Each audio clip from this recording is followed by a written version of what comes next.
Happy birthday to Sylvester Stallone, 70 years young today. At this late stage in his career, most of Sly's accomplishments have been widely acknowledged.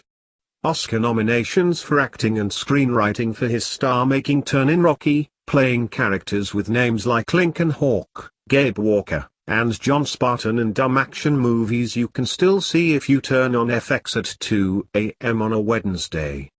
And then, most recently and improbably of all, landing an Oscar nomination and a Golden Globe win for playing Rocky Balboa, again, in last year's Creed. But if you look at the inverse bell curve of Sly's career, there's one small peak that has been criminally undersung, starring in the single greatest action scene of the 80s.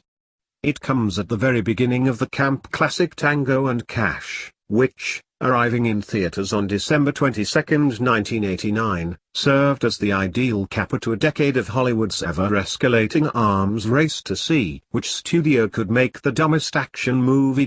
Tango and Cash stars Stallone and Kurt Russell as Ray Tango and Gabriel Cash, respectively, the two most decorated cops in the L.A.P.D., whose entire careers seem to be built around outshooting and out-quipping each other.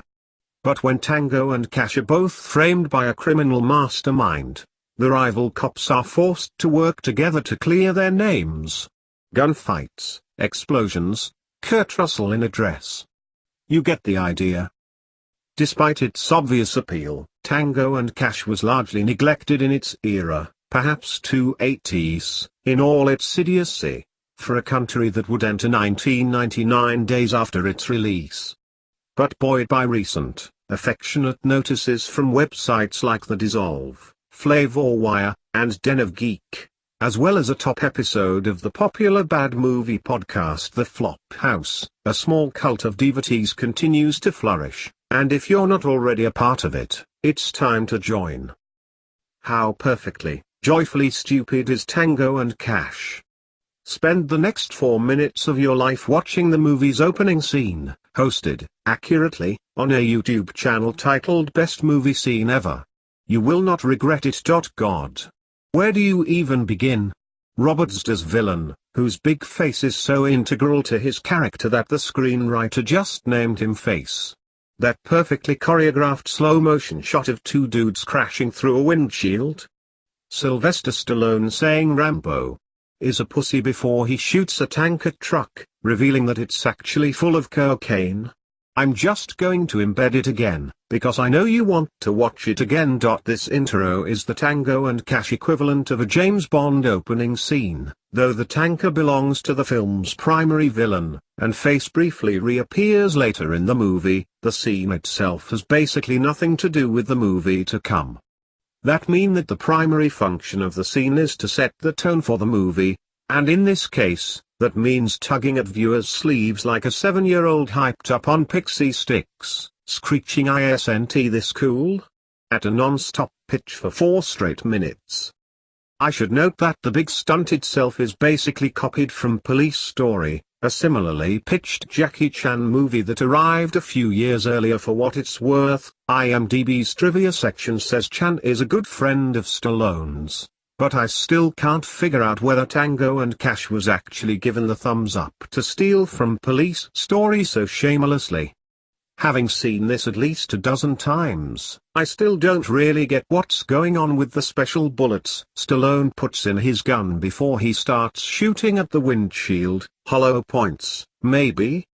According to the Internet Movie Firearms Database, an alarmingly comprehensive resource I just learned about today, the gun itself is a Smith & Wesson Model 36 Chiefs Special.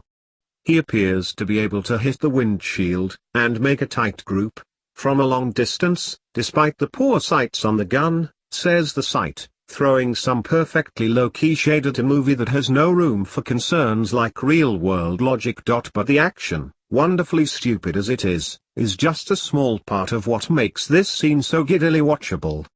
The real joy is in the dialogue, which is so overheated you could fry ants with it.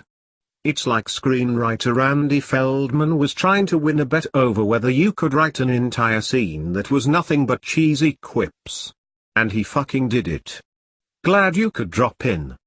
Stallone raises handcuffs. You like jewelry? Fuck you. I prefer blondes.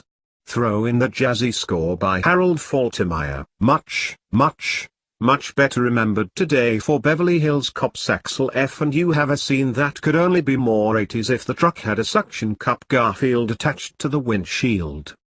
Most of all, there's Sylvester Stallone, admirably committed to some of the dumbest dialogue ever committed to paper. My one beef with the YouTube clip above is that it begins a little too late. When you actually watch Tango and Cash, the film begins with Stallone muttering "let's do it" just before the scene begins. He may or may not be in character. "Let's do it" seems to embody Stallone's overall approach to starring in Tango and Cash.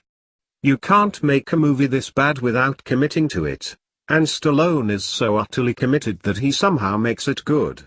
Happy birthday, Sly, and thanks for all the memories. Now please get started on Tango.